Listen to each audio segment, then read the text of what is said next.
అందరికీ నమస్కారం అండి. అందరూ ఎలా ఉన్నారు? Welcome to Devi Pramila official YouTube channel.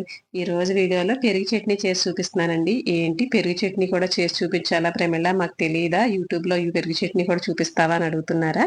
కానండి. పెరుగు చట్నీ అనేసరికి మనం జనరల్‌గా ఏం చేసుకుంటాం, ఉల్లిపాయ, పచ్చిమిరపకాయ, టమాటా, కాస్త కొత్తిమీర అయితే వేసేసి, ఉప్పు కలిపేసి పెరుగు చట్నీ చేసేసుకుంటాం.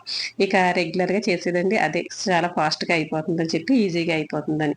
కానీ కాస్త శ్రద్ధ పెట్టి చేసుకుంటే కనుక ఈ పెరుగు చట్నీని కూడా ఒక కప్పులో వేసుకొని చక్కగా సాయంత్రం పూట మనం చక్కగా సలాడ్‌లాగా తినేస్తే కూడా మనకి హెల్త్‌కి చాలా మంచిదండి. ఇక ఇందులో వచ్చేసరికి ఇంకా మనకి ఏమేమి వేసుకున్నానో చూపిస్తాను. తర్వాత నెక్స్ట్ చెప్తానండి. ఏం లేదండి, కాస్త నేనైతే ఒక క్యారెటు, ఒక పెద్ద కీర, ఒక ఉల్లిపాయలైతే ఒక 4, ఒక 2, 3 పచ్చిమిరపకాయ ముక్కలు, ఒక్క టమాటో, కొత్తిమీర వేశాను. కాస్త ఉప్పు వేసేసి పెరుగు చట్నీలో మెయిన్ ఏంటంటే కొబ్బరండి. పచ్చి కొబ్బరి ఉంటుంది కదా!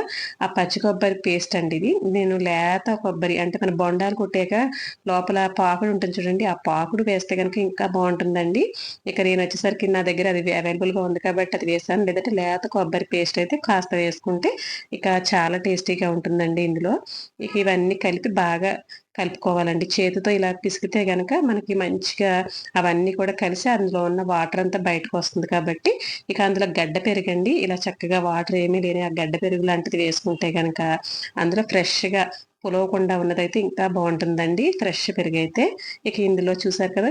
తగినంతగా మనం ఎలా కావాలంటే అలాగా చిక్కదనాన్ని అనేది మనం చేసుకుంటే సరిపోతుంది. ఇప్పుడు ఇది చెప్పండి, పెరుగు చట్నీ అంటే ఎలా ఉంటుందనేది కదా! అందుకనే చూపించానండి. ఇందులో ట్రై చేసేయండి మరి.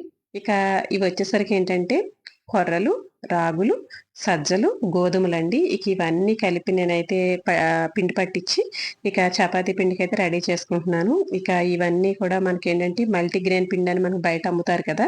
ఇక అవైతే మనం ఎలా చూసొచ్చామో మనకు తెలీదు కదండీ! ఇక ఇవొచ్చేసరికి ఏంటంటే మన చేతులతో ఆడించుకొని పెట్టుకుంటే ఇందులో నేను కొన్ని సజ్జలు, రాజ్మా గింజలు కూడా వేశానండి. సోయా కూడా వేశాను. ఒక కప్పు అలాగేశాను. ఇవన్నీ కూడా కిలో.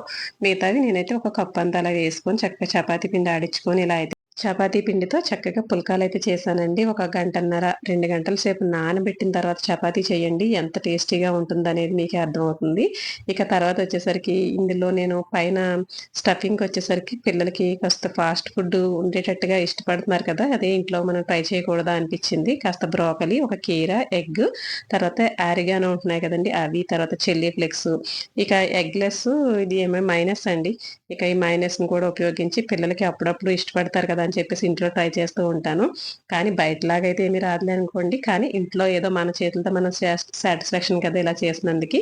కాస్త ఈ టమాటా సాస్ కూడా వేసి ఇలా రోల్‌లా చేసి ఇచ్చేస్తానండి. చక్కగా పిల్లలైతే పొద్దున్నే ఎర్లీ మార్నింగు చక్కగా అది పట్టుకొని తినుకుంటూ వెళ్ళిపోతూ ఉంటారు టైం లేదని చెప్పేసి. ఇక సాయంత్రం మాటలు కూడా స్నాక్స్ లాగా ఇస్తే కూడా బావుంటుంది కదా! ఇదండి నేను చేసిన ఈ మల్టీగ్రెయిన్ చపాతీ పిండితో పుల్కా అనేది ఈ విధంగా. ఇక పూరీలు చేసుకోవచ్చండి చక్కగా వీటితోనే కనుక మనం పుల్లటి మజ్జిగతో పులవబెట్టి చక్కగా బజ్జీలు కూడా వేసుకోవచ్చు. ఈ చపాతీలైతే ఎన్ని రకాలుగా నేను చేస్తాను గానండి, ఈ జొన్న రొట్టె మాత్రం అస్సలు నా వల్ల కావట్లేదండి. ఎందుకనో తెలీదు. అసలు బయట కొన్న జొన్న రొట్టెకి, మన ఇంట్లో చేసుకునే జొన్న రొట్టెకి అస్సలు పొంతనుండదండి. అసలు వాళ్ళు ఎంత పల్చగా, ఎంత చక్కగా చేస్తారో కదండీ! ఇక అందులోనూ తెలంగాణలో ఈ జొన్న రొట్టె అంటే చాలా ఫేమస్సు. ఇక సాయంత్రం అయ్యేసరికి మనమే ఎక్కువగా తింటున్నామేమో అనిపిస్తదండి. ఎందుకంటే ఎక్కడో ఉన్న జొన్న రొట్టెని బయటకి తీసుకొచ్చి ఇలా చక్కగా మనకందరికీ అవైలబుల్‌గా పెట్టినప్పుడు చాలా మట్టుకు ఎంకరేజ్ చేయాలండి. వాళ్ళకి ఉపాధి కల్పించినట్టు ఉంటుంది. ఇక మనకి కూడా హెల్త్‌కి చాలా మంచిది కదా! ఇక నేనైతే ఇలాంటి జొన్న రొట్టెనైతే చాలా ఇష్టపడతానండి. కంపల్సరీ బయటికెళ్ళి ఆ టైంలో గనక ఆ జొన్న రొట్టెలు కనిపిస్తే మా వారైతే కంపల్సరీ కొనిస్తా ఉంటారు. ఇక ఇవొచ్చేసరికేంటంటే మీకు ఈ 3 లైన్‌గా చూపిచ్చాను కదా! ఏమి అనుకోవద్దు. ఇక హెల్తీ వెర్షన్‌లో ఎలా చేసుకోవచ్చు, ఇన్ని ఆయిల్ లేకుండా ఫుడ్ అనేది మీకు చూపిచ్చాలని చూపిచ్చానండి. వీడియో నచ్చితే గనుక లైక్ చేయండి, షేర్ చేయండి. ఛానెల్‌ని అయితే సబ్స్క్రైబ్ చేసుకోండి. పక్కనున్న బెల్ ఐకాన్ అయితే క్లిక్ చేయండి. నా నోటిఫికేషన్స్ అన్నీ మీ దాకా రావడానికి. ఇలాంటి రోడ్డు పక్కల ఒక హెల్తీ ఫుడ్ గనక కనిపిస్తే వాళ్ళని ఎంకరేజ్ చేస్తూ మీరు కూడా పర్చేస్ చేయండి. మంచిది కూడా కదండీ! ఇక ఉంటానండి. మంచి వీడియోతో మళ్ళీ ముందుకొస్తాను.